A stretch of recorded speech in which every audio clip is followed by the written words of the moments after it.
आप देख रहे हैं न्यूज आईसीबी लाइव। सबसे पहले सबसे तेज, अब एक नए अंदाज में हम आपको कराएंगे आज की बड़ी खबरों से रूबरू। हमारे चैनल से जुड़े रहने के लिए सब्सक्राइब करें। न्यूज आईसीबी लाइव, सबसे पहले सबसे तेज। बिसौली के पूर्व विधायक आशुतोष मौर्य की भरतपुर में जनसभा। पूरा मामला उत्तर प्रदेश के बदायूं जनपद के बिसौली के भरतपुर का है, जहां पर आगामी 2022 के विधानसभा चुनावों को लेकर सभी पार्टियों के नेता व पदाधिकारी अपने अपने क्षेत्र में जनसभाएं कर रहे हैं। इसी क्रम में बिसौली के भरतपुर में, जहां पर बालाजी मंदिर पर एक समाजवादी पार्टी की जनसभा हुई, वहीं सुबोध भदौरिया ने कार्यक्रम की जानकारी दी। जनसभा को संबोधित करने बिसौली के पूर्व विधायक आशुतोष मौर्य अपने समर्थकों के साथ पहुंचे। उन्होंने ग्रामवासियों को संबोधित करते हुए सरकार की नीतियों पर हमला बोला। इसके साथ ही सपा सरकार में हुए विकास कार्यों को गिनाया। इसके अलावा किसानों की समस्याओं को सुनकर भरतपुर क्षेत्र में बिजली की व्यवस्था सुचारू व दफ्तरी को ब्लॉक बनाने की बात कही। उन्होंने बताया कि हमने अपनी सरकार में दफ्तरी को ब्लॉक बनाने की शुरुआत की और भूमि पूजन किया, मगर सरकार बदलते ही काम रुक गया। अगर हमारी सरकार आएगी तो हम पुनः दफ्तरी को ब्लॉक बनाने का काम करेंगे।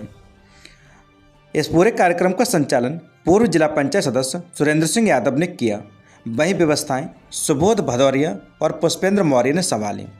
इस पूरे कार्यक्रम में ग्रामीणों में जयप्रकाश सक्सेना, सुबोध भदौरिया, यादराम मौर्य, मुजफ्फर अली, पुष्पेंद्र मौर्य, जितेंद्र, चंद्रपाल मौर्य, यशपाल सिंह यादव, रूपपाल सिंह यादव, तेजवीर सिंह समेत तमाम लोग मौजूद रहे। Bureau report Badaun. बिसौली विधानसभा क्षेत्र से आदरणीय पूर्व विधायक आशुतोष मौर्य जी आज यहाँ हनुमान मंदिर पर आए हुए हैं, आपके बीच में हैं। ग्राम भरतपुर में जो पंचायत घर बना, माननीय सांसद जी की देन, माननीय विधायक जी की देन है। ग्राम भरतपुर में सीसी रोड जो हुआ परकम्मा का, जो अभी हम लोग चल के आए मेन रोड से, माननीय विधायक जी की देन है, क्योंकि जिला पंचायत की अध्यक्ष महोदय आदरणीय विधायक जी की बहन जी थी। हमारे अनुरोध पर आप सबके उस पर ये रोड बना। दौलतपुर से भरतपुर तक रास्ता इतनी खराब थी, सबको माले में निकल नहीं पाते थे लोग, उस पर खंजा पड़ा। भैया आप ये बताइए, राजनीतिक लोग क्या पर्सनल और क्या राजनीतिक? देखिए सर, अगर पर्सनल भी होता वो भी राजनीतिक हो जाता है। तो मैं तो भाई राजनीति वाला आदमी हूँ, राजनीतिक कार्यक्रम में हूँ। सभी लोग यहाँ पर हैं। मेरे भरतपुर गांव में हर वर्ग के, हर समाज के लोग यहाँ पर आज मेरे साथ एकत्रित हैं।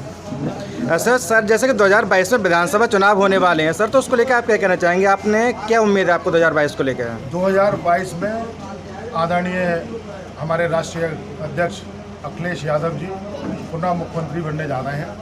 इसमें कहीं कोई संशय नहीं रह गया। क्षेत्र में जो माहौल मैं अपने क्षेत्र में देख रहा हूँ, जो किसान की दुर्दशा इस भारतीय जनता पार्टी की सरकार में हुई है। आज़ादी के 70 साल बाद इन किसानों को वो अधिकार मिलने चाहिए थे जो इनकी फसल किस तरह से ऊंचे दामों पे जाए। फसल तो दुगनी हुई नहीं। फसल की दाम जो गेहूँ 2200-2000 बिकना चाहिए, वो 1400-1500 रुपये आज किसान बेचने में मजबूर हो रहा है। और लागत उनकी दुगनी कर दी गई है। यूरिया के दाम बढ़ाए जा रहे हैं, डीजल के दाम रोज़ बढ़ाए जा रहे हैं। जो डीजल 65 रुपये 60 रुपये था, उसमें ये जाने कहाँ चूड़ियाँ लेकर प्रदर्शन होते थे। और आज वही लोग, आज की डेट में बदायूं में मेरे बिलसी वाले पंप पे 96 रुपये 72 पैसे का डीजल है। जनता से क्या उम्मीद करते हैं? जनता से उम्मीद करते हैं कि समाजवादी पार्टी का साथ दे, उनके जो हक और जो किसानों की समस्याएं हैं उनका निराकरण समाजवादी पार्टी करेगी। नौकरी, बेरोजगारी, तमाम मुद्दे हैं जो इनके। आप ये बताइए, पूरे भाजपा के पूरे 4.5-5 साल के जो कार्यकाल पूरा होगा इनका, उसमें इन्होंने जनता के लिए दिया ही क्या है और किस वर्ग को लिए दिया है? एक वर्ग को भी तो दिया हो। लोकसभा क्षेत्र के अंदर इस 4.5 साल में एक भी काम ऐसा नहीं है कि जो आज हमारे माननीय विधायक जी बिसौली विधानसभा क्षेत्र से हैं वो ये गिना पाएँ। किसी भी गांव में मैंने तो उनका देखा नहीं है कहीं भाई एक आध कोई सड़क रिन्यूएबल हुई हो तो अलग बात है, वरना कोई ऐसी सड़क नहीं है जो जीरो से लेपन स्तर तक उन्होंने कराई हो। कोई ऐसा काम नहीं है, कोई बिजली घर बना दिया हो और ऐसा कोई काम, हाँ ये जरूर किया है जो मेरे टाइम में, जो हमारे टाइम में तहसील का बिल्डिंग का निर्माण, नई तहसील की बिल्डिंग का निर्माण हुआ था, उसका फीता काट दिया। ITI बना हमारे टाइम का, उसका फीता काट दिया। कहीं कोई हमारे टाइम के जो कार्यकाल के जो कार्य चल रहे थे उनके शिलान्यास या उनका उद्घाटन उन्होंने किया। इसके अलावा तो मेरे विधानसभा क्षेत्र में कोई काम नहीं किया। कौन से विकास कार्य को लेकर चलना चाहेंगे, आपका एजेंडा क्या रहेगा? देखिए, पिछली हमारी सरकार में जो भरतपुर गांव है, इसके 5 किलोमीटर पे दप्तोरी एक सेंटर पड़ता है, दप्तोरी रेलवे स्टेशन भी है, वहाँ पर हमने एक ब्लॉक का गठन कराया था।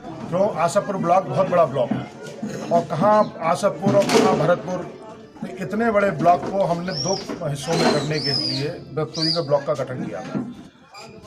उसमें शिलान्यास भी हो गया था, उसमें स्टाफ की नियुक्ति भी हो गई थी, सारी चीज़ें प्रक्रियाएं पूर्ण हो गई थी। लेकिन भारतीय जनता पार्टी की सरकार ने जैसे ही सरकार में आया, इन्होंने सबसे पहले उस दप्तोरी ब्लॉक को निरस्त कर दिया। और यही नहीं, जिले में 3 ब्लॉक बने थे, दप्तोरी, नाधा, बिनावर, तीनों ही ब्लॉकों को उन्होंने निरस्त कर दिया। और एक समस्या इनकी इस क्षेत्र के लिए, जहाँ मैं खड़ा हूँ वहाँ पे बिजली घर की है। तो ये दोनों समस्याएं, मैं पिछली बार भी मैं था, लेकिन उस टाइम रेलवे से कुछ डिस्प्यूट के कारण, क्योंकि बिसौली 220 का जो बिजली घर है उससे सप्लाई इधर को आनी है, दलुआ नगला गांव या क्या नाम, मुसिया नगला, इन 2 गांव में से कहीं पे एक जगह बनना है वो, और उसको शॉर्ट आउट करके पिछली बार तो समय कम रह गया था, इसलिए वो नहीं हो पाया, क्योंकि रेलवे की प्रक्रिया में बहुत टाइम लगता है। अब इस 4.5 साल में ये लोग हालांकि करा नहीं पाए हैं। अब मुझे लगता भी नहीं है कि अब 2 महीने 3 महीने में ये करा पाएंगे। मैं ये आज इन लोगों के बीच में वायदा भी किया है कि मैं प्रथम वर्ष में ही इस बिजली घर का निर्माण करा के दूँगा। सर, जैसा कि अभी आपने ब्लॉक के बारे में कहा था कि ब्लॉक का शिलान्यास हो गया था, पहुंचा था वहाँ पे धर्मेंद्र यादव जी जो आने वाले थे सांसद जी, तो सरकार बदलते हुए काम रुक गया। अब से सरकार आपकी बनती है तो क्या आप उसको पुनः स्टार्ट कराएंगे? सरकार हमारी तो बननी तय है, लेकिन हम ऐसा कोई काम नहीं करेंगे जो जनहित का हो, जो जिसका सरोकार जनहित के कार्यों से होगा, उसको हम रोकने का काम कतई नहीं करेंगे।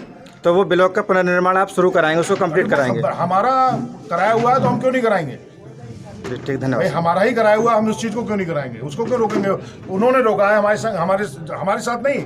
ये सौतेला व्यवहार भारतीय जनता पार्टी की सरकार ने इस क्षेत्र की जनता के साथ किया है, हमारे साथ व्यवहार नहीं किया है। वो उसमें हम वीडियो बन के नहीं आते, हम प्रधान बन के नहीं थे, इस क्षेत्र के प्रधान बनते, इस क्षेत्र के BDC बनते, इस क्षेत्र का ही प्रमुख बनता, उन लोगों के साथ विश्वासघात किया।